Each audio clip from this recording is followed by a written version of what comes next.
Financial Survival Network, helping you survive and thrive in the new economy. Go to CarrieLutz.com and sign up for 30 free micro trainings on financial survival.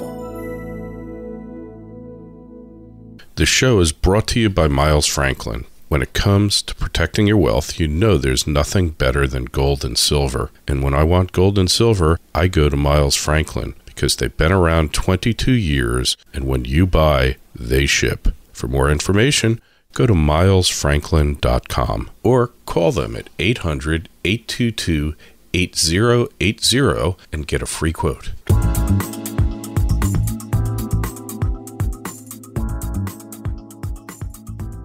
1490 WGCH, this is Carrie Lutz, and you're listening to the Financial Survival Network. So last week, noted gold investor Jim Sinclair put his Connecticut compound up on the market at auction, not even listed, but at auction, and announced his intention to move to East Africa.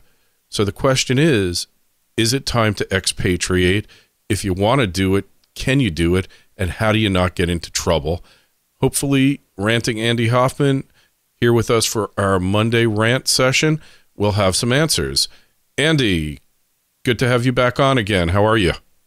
I'm great. I love Mondays. Yeah. You never know. So what's up? Well, you talked about the Sinclair announcement, and that's perfect timing because my piece that's coming out later today is about this very topic. And actually, you know, what my piece is talking about is something slightly different. I call it the protection continuum because over the years, people are always asking me things. Well, what should I do? Should I buy gold? Should I move out of the country? Should I do this? Should I do that? And I say, look, you know, everyone, the answer is going to be different for every person. For some people, they want to do nothing. And I say a 0 on the scale of 0 to 10 would be to just move into Manhattan and put all your cash in Citibank and hope for the best. Okay? That's a 0 or if you have 1. a death wish, if you're Charles Right. Bronson and you want to take out some bad guys, that's a great plan. Right. Now, a 10 on the scale would be more like in the movie Castaway, where you just go into some deserted island, have only gold and buried in the sand and forage for your food. So there's a continuum of what you can do, and most of these things are not practical for most people. So you really have to decide what to do. Now, what prompted this particular article that I wrote were two things. One, the fact that Sinclair, about a week or two ago, said exactly what you said. He said, the time has come to consider moving yourself and your assets out of the country. I fear what's coming. And then, of course, he put his fortress in Connecticut. It's not just a house; it's a fortress with a gun range and alarm systems and farms and everything. And he's moving out. So that's one. And the other thing is a good friend of mine, Bill Holter. He's a writer, regular writer for GATA. He lived as an expatriate in Costa Rica for 5 years. Just moved back to Texas this year. But what he wrote about was that the reason he came back was because he was scared from being down there. He realized that the gringos are very much disliked, and he fears that when things get very much worse here, they're going to be worse there, and people are going to blame Americans, and they're going to be targets socially and financially. And I couldn't agree more. I've been saying for a long time, I believe that the U.S. will be the scapegoat of the world. The bankers are what did everything, but it's the people that are going to take the brunt of it. And so my point is you have to be very, very careful about what you do to, quote, protect yourself, because there's no easy solution, and it's not going to be easy times.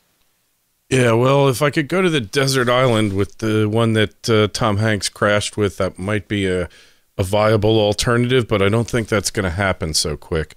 And you're right about what you're saying. Like, I was in Panama last summer. The place is already a police state. You don't understand it, but you're driving along the highway. They have permanent checkpoints, and they've got radar traps that make the New Jersey Turnpike look like the Autobahn. Every 3 miles, there's a radar trap there.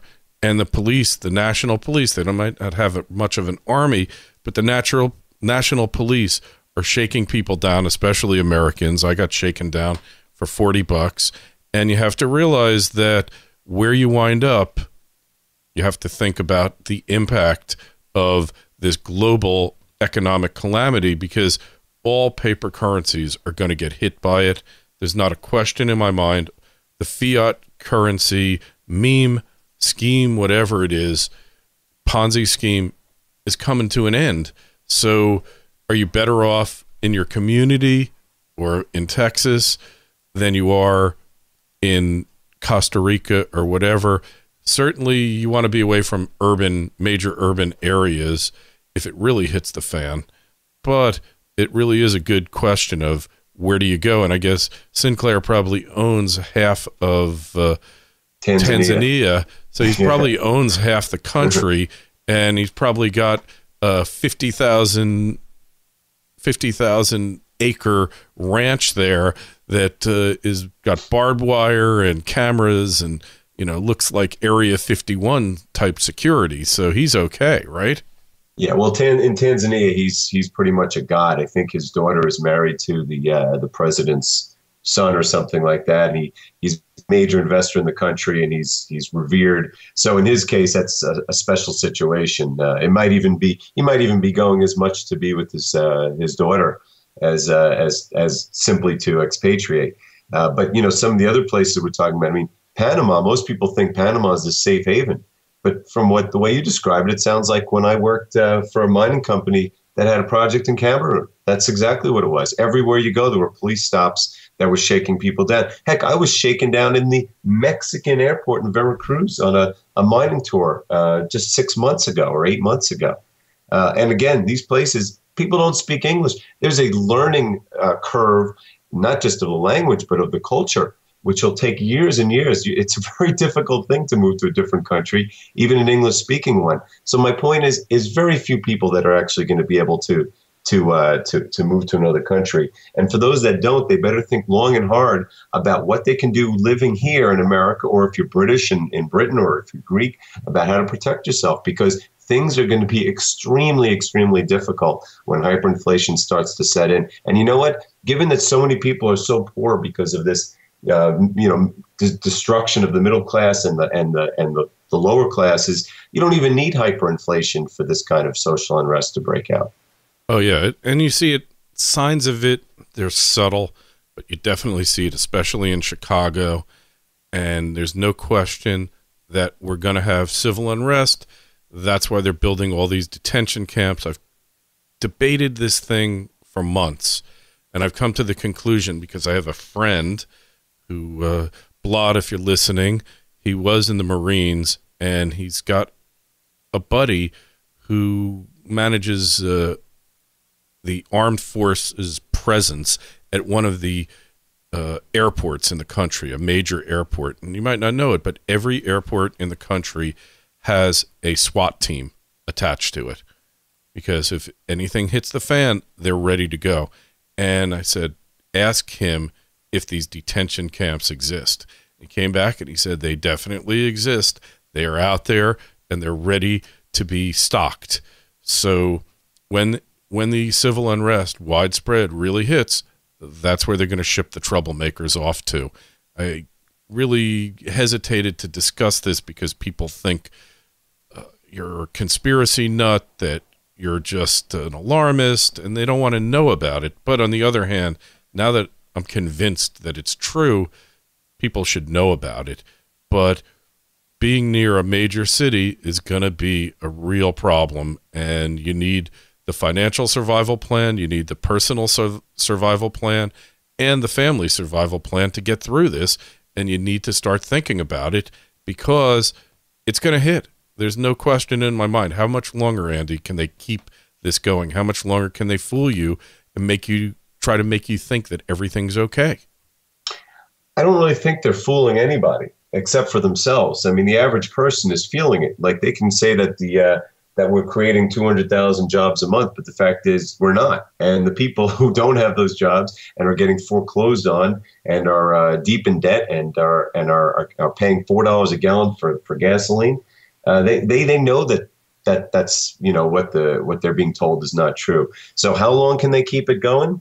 I don't know. But how much longer can a Ponzi scheme go? Again, there are certain things that they can do covertly. They hand out these secret loans, these Fed swaps and everything. But some things are public knowledge, like the U.S. debt. Okay, the U.S. debt was 14.3 trillion 7 months ago when we had our debt rating drop. Now it's 15.7 trillion.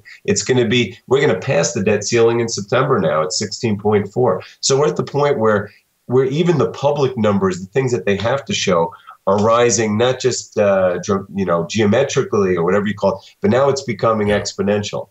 And at some point, the fear is going to have to set in because, I mean, my God, we're paying $4 a gallon for gas at a time where people are having difficult times with getting jobs. The housing market isn't. Again, another public number is the real estate numbers. The Case-Shiller just fell for 10 months. It fell to a 10-year low, and it keeps falling. So my belief is there's just no way that we're here a year from now still watching the Dow the PPT play their games of going up 50 points a day and there's no social unrest. Things have to happen soon. I just can't see it going that much longer. I totally agree with you because we're getting to the end here where we see like it's at the end stages of an addiction where the junkies just got to get heroin to stay straight. He can't even get a high off of it because he needs so much that he'd OD from it. And yet they're just determined to pull it out to the very end. And there's nothing out there that can stop them from the suicide pact. It is just a suicide pact for the U.S. economy, for you, the U.S. consumer, the U.S. producer.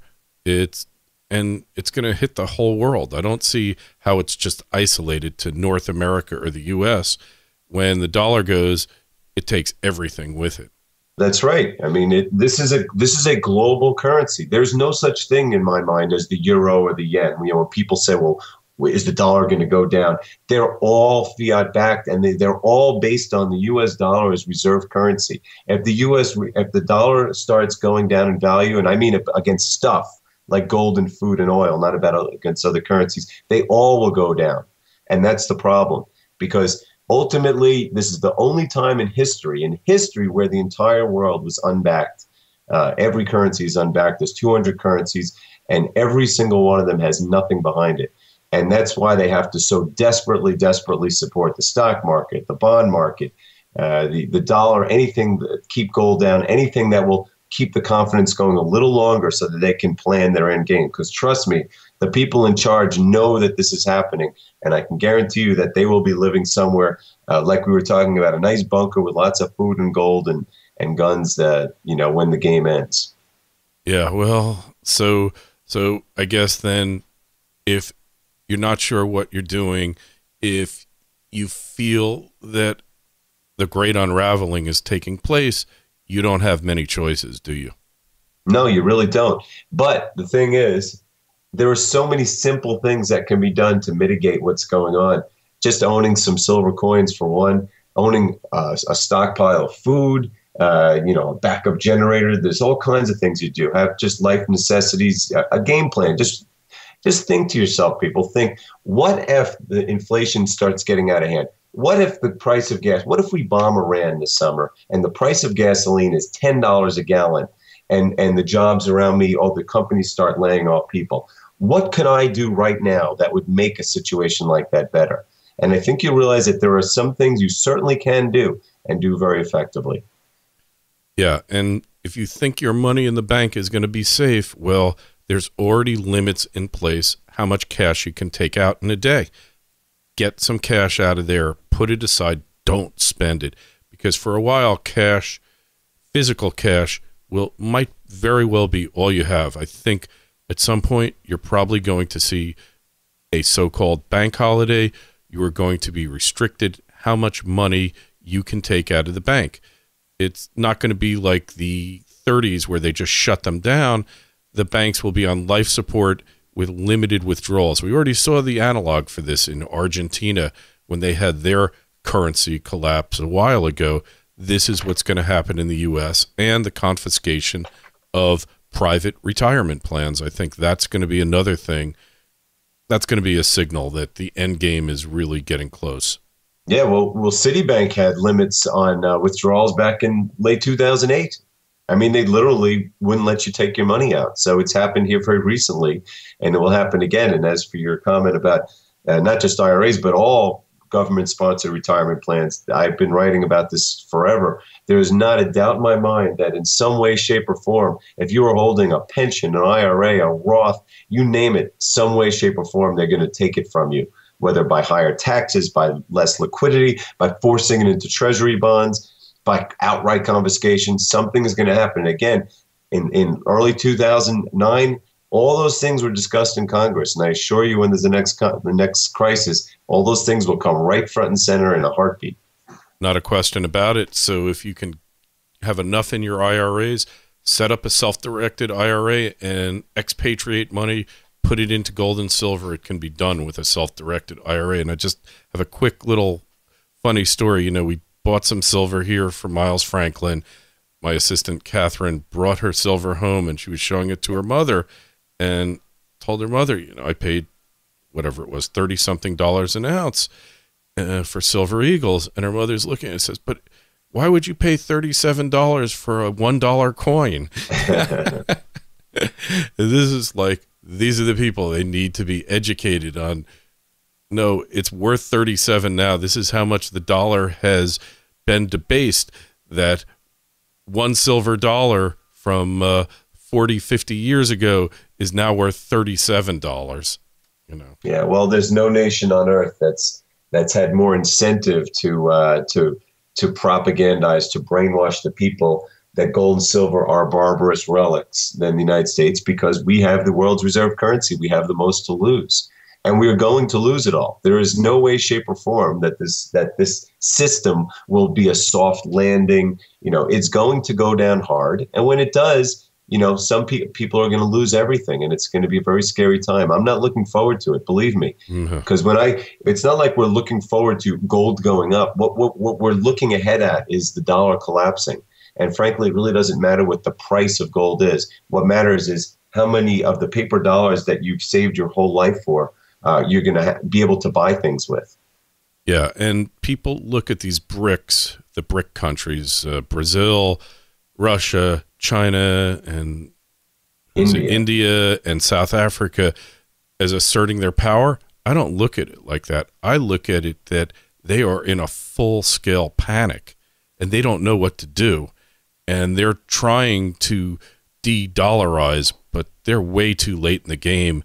And because look, Europe and North America account for so high a percentage of all their exports. To think that we can collapse and nothing's going to happen to them, that they'll just magically turn to a consumer economy, even though they've had way higher inflation than the U.S., is just naive. It's not going to happen that way. There is no way for them to insulate themselves, maybe a little bit, but they're getting hit because who are their markets? Well, I mean, look at China. China, they pegged their currency to the dollar, and they're acting like we're going to be a non-dollar block. The reason that they have such high inflation in China is because they print 1 yuan or whatever the equivalent is for every dollar that we print.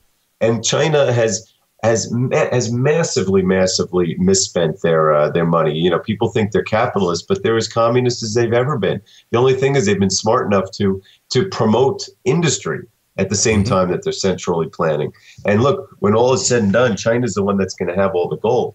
But before we get to that point, all this malinvestment is going to have to be unraveled, just like all the malinvestment over here. And there's trillions of dollars of it. And got all these empty cities. You got these bullet trains to nowhere that are collapsing in heavy rainstorms. And this is not going to have a happy ending, but you can protect yourself and your family if you act now. But time is definitely running out, and time has run out for us, Andy. Andy, we got to wrap up. People want to find out more about your blog or David Schechtman's. Where should they go? MilesFranklin.com. It's free 5 days a week for both blogs. And you can send contacts out and questions. And if you have any questions for Andy and I, just shoot it off to kl@kerrylutz.com. I'll cover it with him. We love questions, and we want to help people understand exactly what they're up against. Andy, till next Monday. And Mondays are our favorite days, right? Absolutely. I love them. Me too. Be well. You too.